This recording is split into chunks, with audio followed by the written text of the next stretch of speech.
الحمد لله رب العالمين والعاقبة للمتقين ولا عدوان إلا على الظالمين. الحمد لله الذي بلغنا رمضان وأكرمنا بالصيام والقيام. الحمد لله على جميع إنعامه وله الشكر على كل آلائه،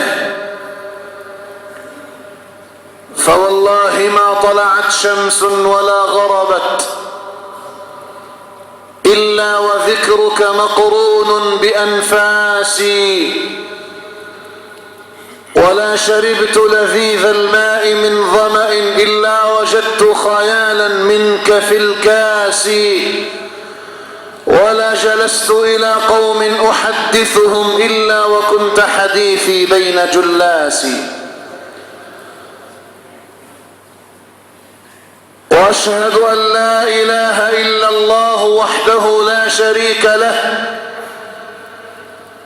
وأشهد أن محمدًا عبد الله ورسوله وصفيه وخليله. أترضى حبيبي أن تكون منعما ونحن على جمر اللظى نتقلب؟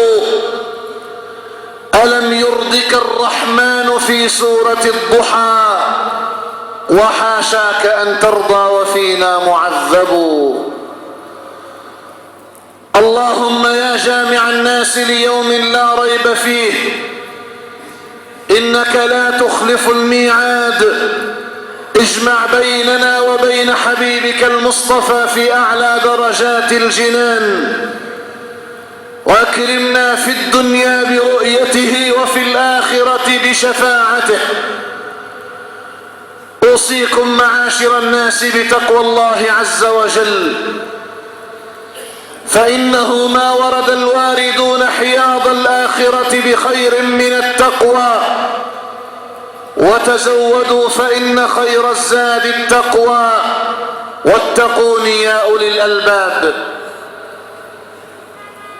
يقول ربنا سبحانه في محكم التنزيل: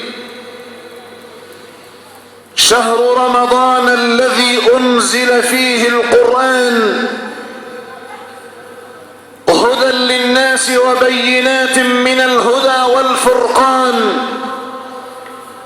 فمن شهد منكم الشهر فليصمه.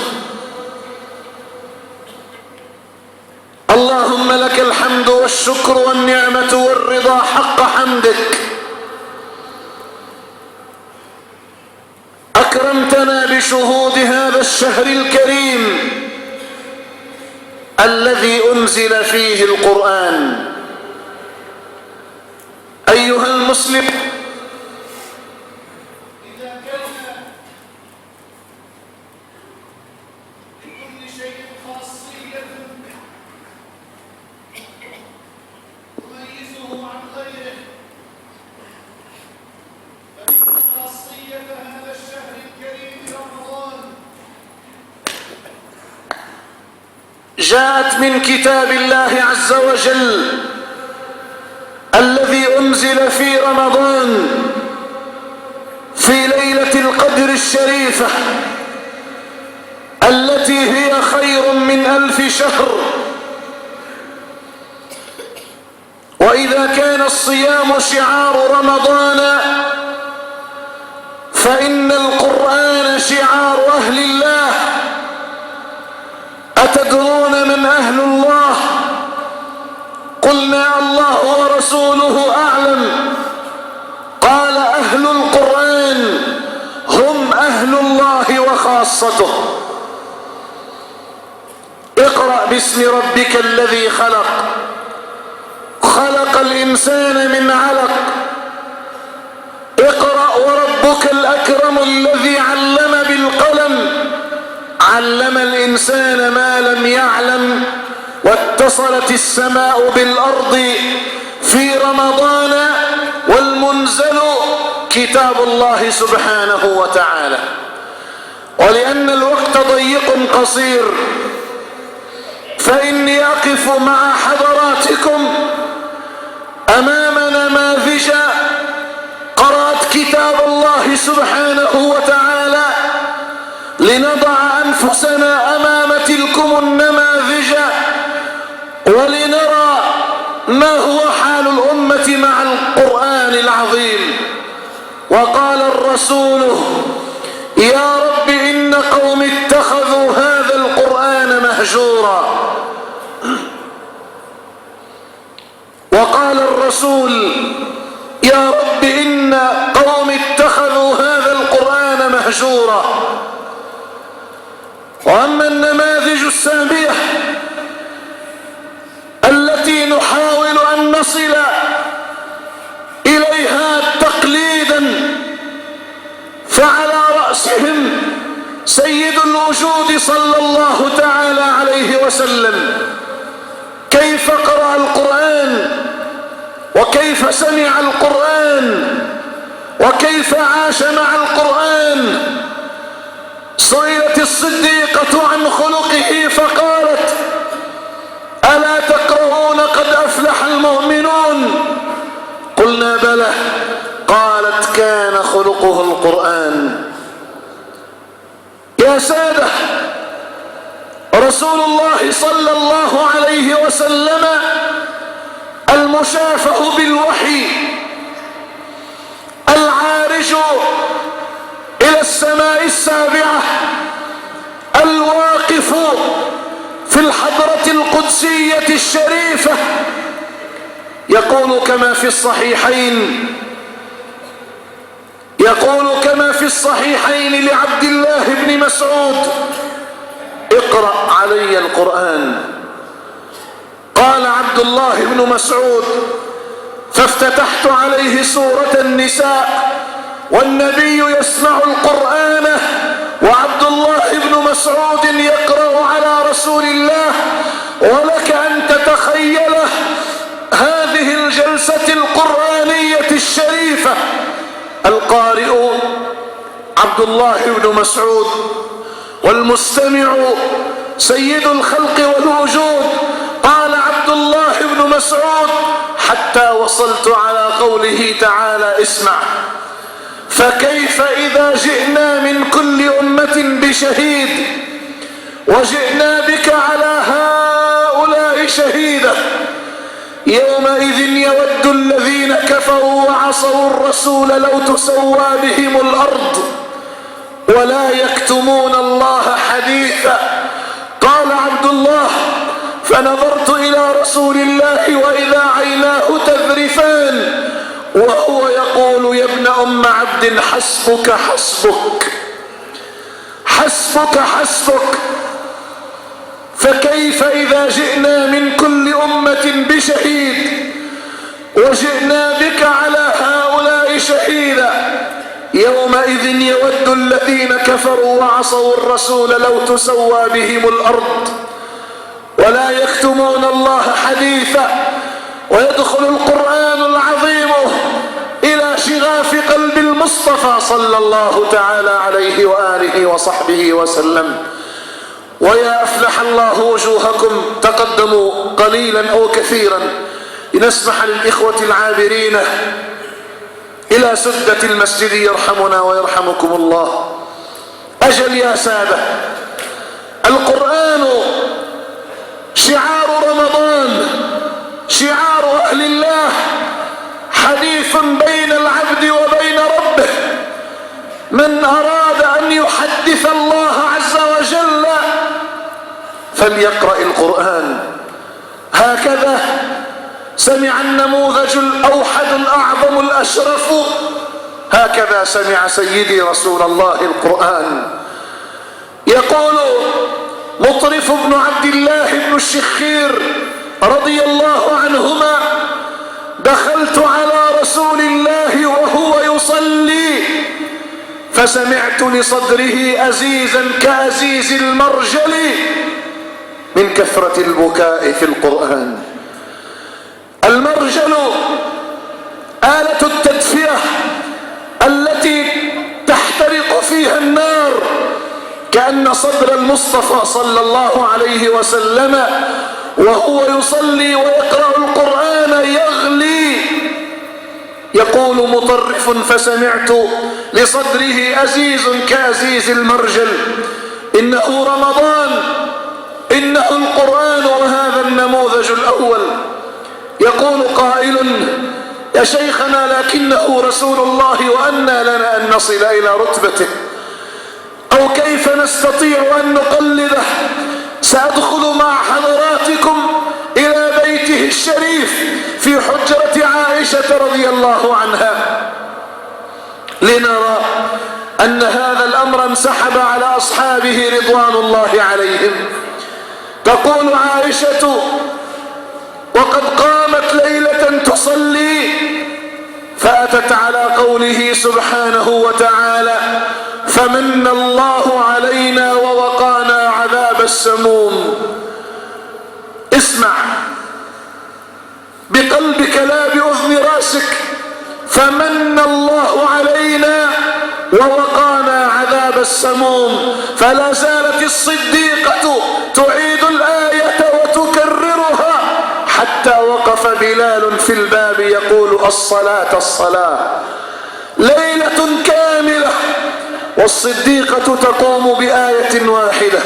لما؟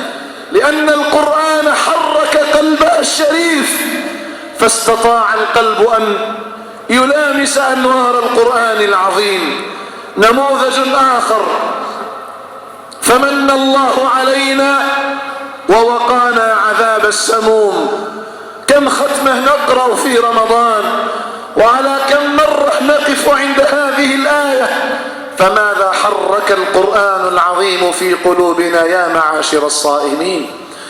وماذا عساه أن يفعل؟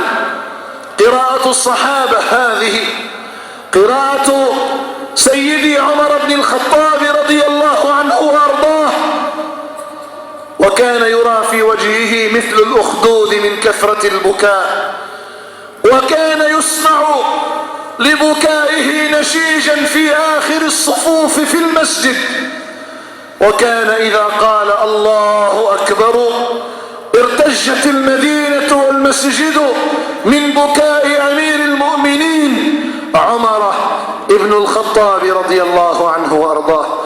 هذا الرجل الذي غيرت مسار حياته 10 آيات من بداية سورة طه في قصة فاطمة بنت الخطاب وزوجها زيد ومقرئهما خباب. أخذ عمر الصحيفة وكان في قصده قتل رسول الله في مكة، وقرأ عمر ليس كما تقرأ أنت ولا إمامك. قرأ عمر بسم الله الرحمن الرحيم طه ما أنزلنا عليك القرآن لتشقاه إلا تذكرة لمن يخشى. وفورا تفجرت عيون عمر بالبكاء والإنابة، وكانت لحظة الصلح مع الله ولحظة التوبة ولحظة الإسلام والإيمان. طه ما أنزلنا عليك القرآن لتشقى. يا خيب الله وجوها مرت على القرآن العظيم من غير أن تذوق لذة البكاء، ويا خيب الله قلوبا ما ذاقت لذة البكاء والخشوع والخضوع وهي تقرأ آية الله عز وجل في رمضان. ليست آخر الهمم والمبتغاه أن نجمع الختمات فوق الختمات، آية واحدة تدخل إلى القلب وتأخذ موقعها فيه فتحركه أفضل عند الله عز وجل من ملء الأرض ذهبا وفضة. طه ما أنزلنا عليك القرآن لتشقى. نموذج آخر ورسول الله على فراش الموت يقول مروا أبا بكر فليصلي بالناس. تقول عائشة وهي تشهد على أبيها الصديق بين يدي زوجها المصطفى تقول يا رسول الله إن أبا بكر رجل رقيق القلب كثير البكاء أسيف لا يسمع صوته من كثرة بكائه، فمر عمر يا رسول الله أن يصلي بالناس. أبو بكر رقيق القلب أسيف كثير الدمع. هكذا فليكن أهل القرآن في رمضان إذا فتحوا كتاب الله عز وجل وقرأوه والتفت الساق بالساق إلى ربك يومئذ المساق. إن لم تحرك هذه الآيات قلبك فيا أعظم الله أجرك في حياتك كلها. افتح كتاب الله في رمضان واقرأ. وجاءت سكرة الموت بالحق ذلك ما كنت منه تحيد ونفخ في الصور ذلك يوم الوعيد وجاءت كل نفس معها سائق وشهيد. لقد كنت في غفلة من هذا فكشفنا عنك غطاءك فبصرك اليوم حديد. اقرأ واجعل عيونك تبكي واحضر قلبك مع كتاب الله القرآن. رمضان شهر رمضان الذي أنزل فيه القرآن. كيف أنت؟ من أي نموذج؟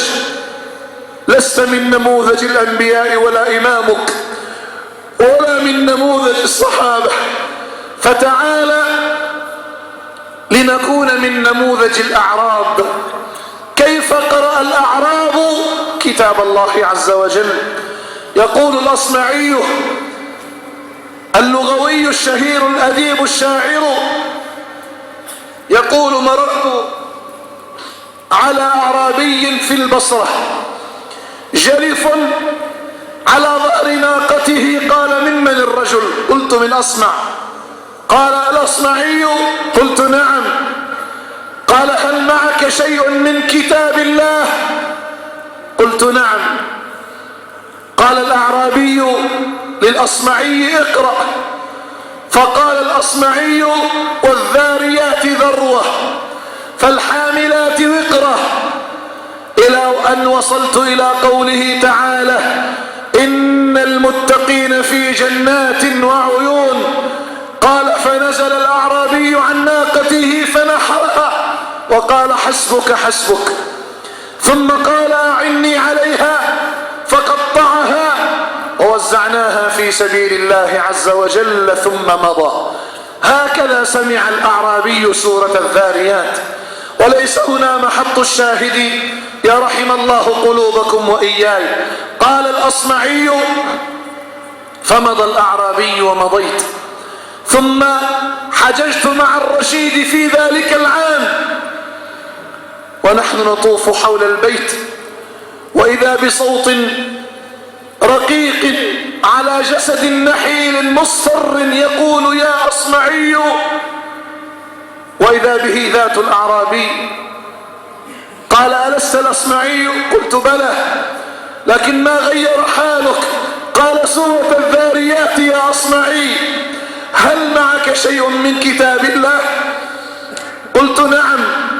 فأتممت عليه السورة: إن المتقين في جنات وعيون آخذين ما آتاهم ربهم إنهم كانوا قبل ذلك محسنين، كانوا قليلا من الليل ما يهجعون وبالأسحار هم يستغفرون، وفي أموالهم حق للسائل والمحروم، وفي الأرض آيات للموقنين، وفي أنفسكم أفلا تبصرون، فورب السماء والأرض إنه لحق مثل ما أنكم تنطقون.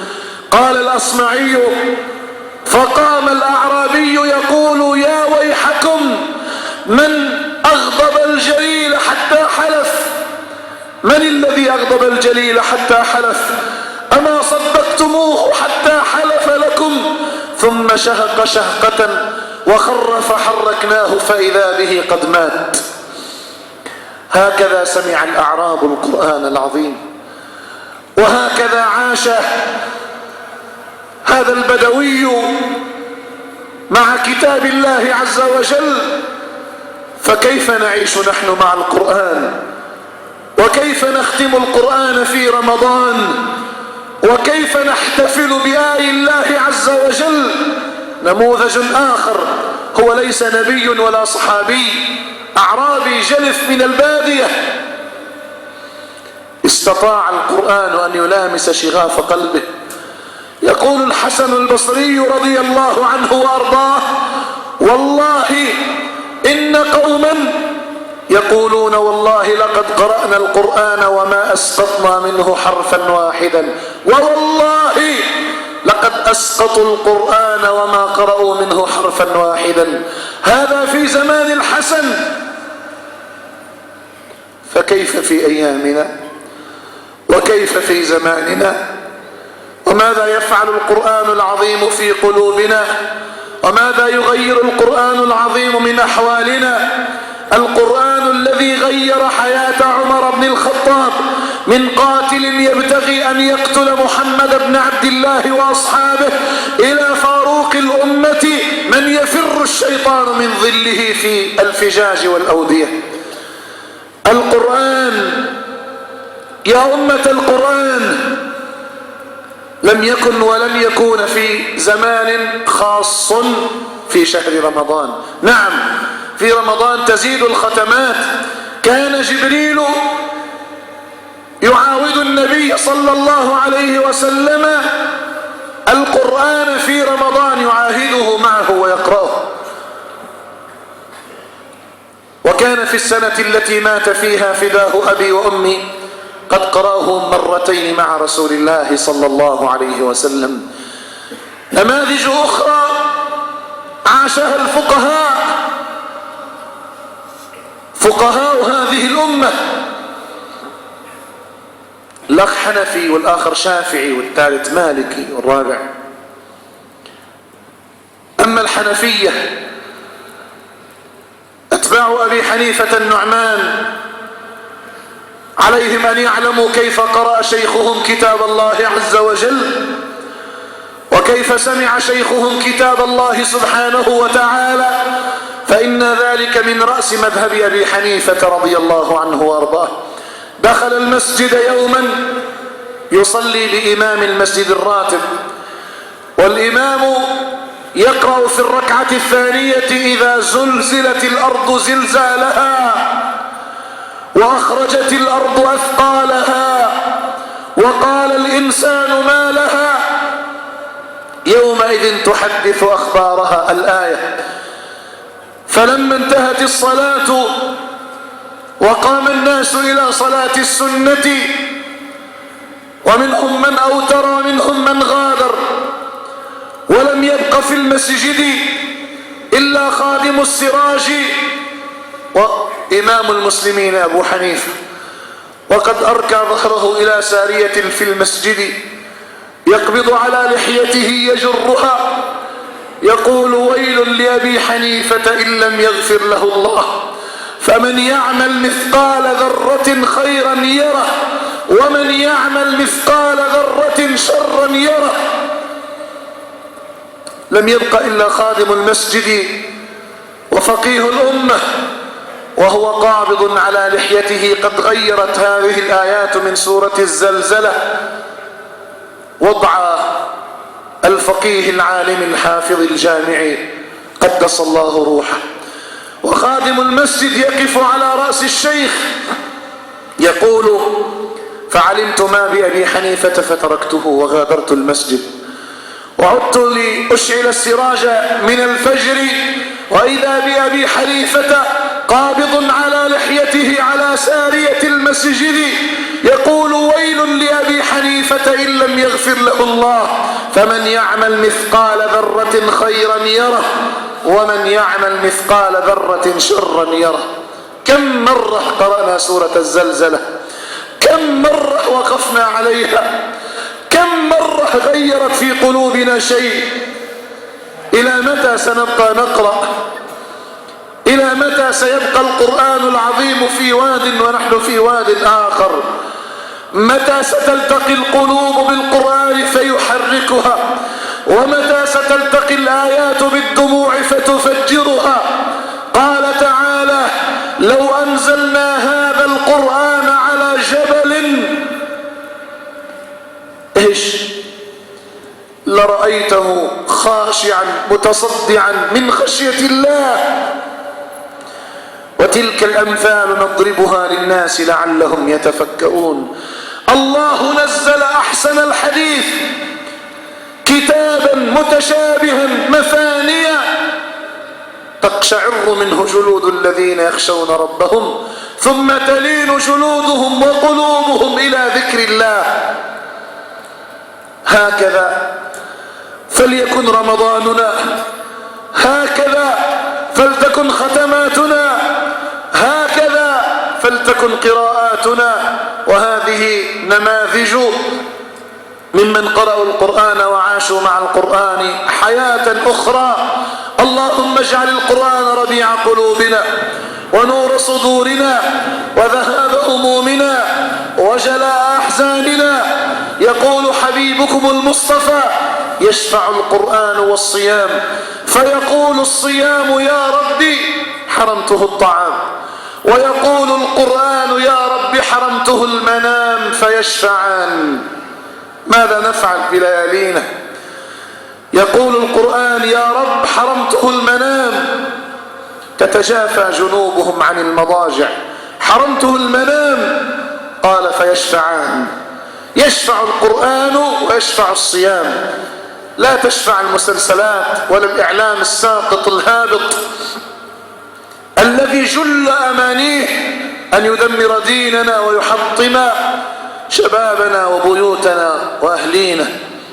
لن يشفع لنا MBC ولا غيرها، من قنوات الدعارة وغيرها لن تشفع لنا. يشفع القرآن والصيام، يشفع القرآن. يقول حرمته المنام ليالي رمضان. يعتب علي بعض الإخوة لما يجدوه من حرقة يشهد الله أنها تغلي في صدري كأنها المرجل. يعتبون. لا تعتب، لأن الذي يحركني هو دافع الغيرة على دينك. فأنت محارب في بيتك، في موبايلك، في تلفزيونك، في تربية أولادك، في ليلك، في نهارك، في شارعك. ألا فاجعل ليلك مع القرآن. افتح المصحف واقرأ الليل بقلبك. اقرأ آيات من كتاب الله عز وجل. اقرأ الآيات بقلبك لا بعيني رأسك. واجعل القرآن العظيم يلامس قلبك. ودليله أن تتحرك العين باكية، ويتحرك القلب خاضعا خاشعا، ويتحرك الجلد مقشعرا. الله نزل أحسن الحديث كتابا مثاني متشابها مثاني تقشعر منه جلود الذين يخشون ربهم ثم تلين جلودهم وقلوبهم إلى ذكر الله. اللهم اجعلنا كهؤلاء واحشرنا في زمرتهم، ومن علينا بالدنيا بمحبتهم وفي الآخرة بمعيتهم. واجعل اللهم آخر كلامنا من الدنيا شهادة أن لا إله إلا الله. اللهم أهل علينا رمضان أعواما عديدة وسنين مديدة، وكما جمعتنا بأول لياليه فأعتق اللهم رقابنا فيه من النار، واجمعنا بليلة القدر الشريفة فيه، واجعلنا من أهل الجائزة مولانا رب العالمين. أقول ما تسمعون وأستغفر الله فاستغفروه فيا فوز المستغفر.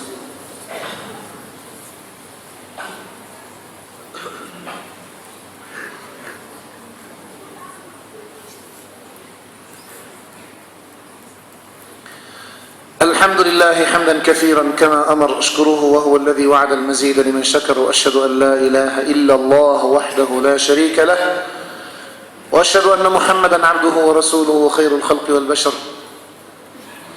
اللهم صل وسلم وبارك على عبدك ونبيك محمد ما اتصلت عين بنظر أو سمعت أذن بخبر. واعلموا معاشر المسلمين أن الله أمركم بأمر عميم بدأ به بنفسه وثنى بملائكة قدسه، فقال ولم يزل قائلا عليما وآمرا حكيما: إن الله وملائكته يصلون على النبي يا أيها الذين آمنوا صلوا عليه وسلموا تسليما. اللهم صل على محمد وآل محمد كما صليت على إبراهيم وآل إبراهيم، وبارك اللهم على محمد وآل محمد كما باركت على إبراهيم وآل إبراهيم في العالمين إنك حميد مجيد. وارض اللهم عن الأربعة الخلفاء السادة الحنفاء أبي بكر وعمر وعثمان وعلي، وعن الصحابة والقرابة والتابعين وتابعيهم بإحسان إلى يوم الدين. وارض عنا معهم برضوانك واشملنا بعفوك وإحسانك يا أكرم الأكرمين. وبعد أيها الإخوة، فقد صدرت فتاوى كثيرة في تحديد قيمة صدقة الفطر وكفارة الصيام، لكن أجلها ما صدر عن مقام الفتوى في دمشق أن صدقة الفطر أو زكاة الفطر لهذا العام مقدرة بالقيمة النقدية، وهذا مذهب الحنفية، مقدرة ب400 ليرة سورية، وهذا أصح الأقوال. والكلام عن دمشق، الكلام عن دمشق 400 ليرة سورية عن كل فرد في الأسرة صغير أو كبير ذكر أو أنثى، 400 ليرة. أما كفارة الصيام لمن لا يستطيعه ففدية طعام مسكين قدرت أيضا ب500 ليرة سورية، 500 ليرة سورية عن إفطار كل يوم للمريض الذي لا يرجى شفاؤه. وأما هذه فدية الصوم. وأما زكاة الفطر ف400 ليرة سورية. هذه الأحكام وغيرها من كل ما يخطر في ذلك نتناولها بإذن الله بعد صلاة السنة في درسنا بعد صلاة السنة في هذا المسجد.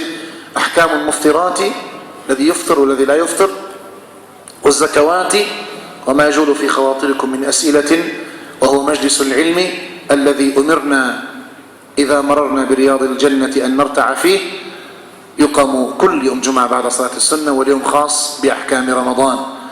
وأما جمعياتنا الخيرية في هذه المدينة العامرة التي أسأل الله عز وجل أن يحرسها بعينه التي لا تنام، فهؤلاء أصبحوا 7 جمعيات يجمعون للفقراء والمساكين والأرامل واليتامى، فمدوا لهؤلاء يد العون وأجزلوا لهم العطاء، واعلموا أن ما أنفقتم من شيء فهو يخلفه وهو خير الرازقين، وأننا في ساعات الإجابة، وأننا صائمون طاهرون على باب الكريم واقفون. نسألك يا الله يا الله يا الله بأسمائك الحسنى وصفاتك العليا ونور وجهك الذي أشرقت له الظلمات وصلح عليه أمر الدنيا والآخرة، ألا تدع لنا في مقامنا هذا ذنبا إلا غفرته، ولا هما إلا فرجته، ولا دينا إلا قضيته، ولا مريضا إلا شفيته، ولا حاجة إلا قضيتها يا قاضي الحاجات، يا مجيب الدعوات، يا كاشف المهمات، يا ساتر العورات، يا مقيل العثرات، يا مغيث اللهفات. نسألك بأسمائك الحسنى وصفاتك العليا واسمك الذي سألك به حبيبك المصطفى وسألتك به الصديقة زوجه فقال يا عائشة سلي ربك فإنك سألتيه باسمك العظيم باسمه الأعظم، ونسألك بالاسم الذي سألك به صاحب سليمان، يا ذا الاسم العظيم الأعظم، يا ذا الاسم العظيم الأعظم، فرج عن الشام وأهلها، يا ذا الاسم العظيم الأعظم، يا ذا الاسم العظيم الأعظم، احقن دماءنا يا ذا الاسم العظيم الأعظم، كف أيدي الظالمين عنا يا ذا الاسم العظيم الأعظم، لا تفرق جمعنا إلا بذنب مغفور وعمل مبرور وسعي مشكور وتجارة لن تبور برحمتك يا عزيز يا غفور. اللهم إنا برئنا إليك من حولنا وقواتنا وعلمنا وعملنا وظاهرنا وباطننا، ولجأنا إلى حولك وقوتك يا ذا القوة المتين، فمن علينا بالقبول واجمعنا في الجنان بسيدنا الرسول، واجعلنا من أهل مودتك، واجعلنا من أهل مودتك، واجعلنا من أهل مودتك، يختص برحمته من يشاء. اللهم خصنا برحماتك. أسألك يا الله يا الله يا الله أن تنزل في هذه الساعة على موتانا الذين قدر لهم الموت قبل رمضان، اللهم أنزل عليهم في قبورهم نورا وألبسهم من الجنة حريرا واسقهم من تسنيمها، واجعل برزخهم رضا برحمتك يا أرحم الراحمين، وخص منهم والدينا وأرحامنا برحمتك يا أرحم الراحمين، واجمعنا بهم يوم القيامة في جنات النعيم. اللهم تقبل منا ما كان صالحا وأصلح منا ما كان فاسدا. اللهم يا شافي الأمراض يا شافي الأمراض يا شافي الأمراض اشفنا بشفائك العاجل ومرضى المسلمين أجمعين. اللهم تقبل منا واقبلنا وعافنا واعف عنا، وآخر دعوانا أن الحمد لله رب العالمين، وصلى الله على نبينا محمد وآله وأصحابه. عباد الله، إن الله يأمر بالعدل والإحسان وإيتاء ذي القربى وينهى عن الفحشاء والمنكر والبغي يعظكم لعلكم تذكرون، فاذكروا الله يذكركم واشكروه يزدكم، والله يعلم ما تصنعون.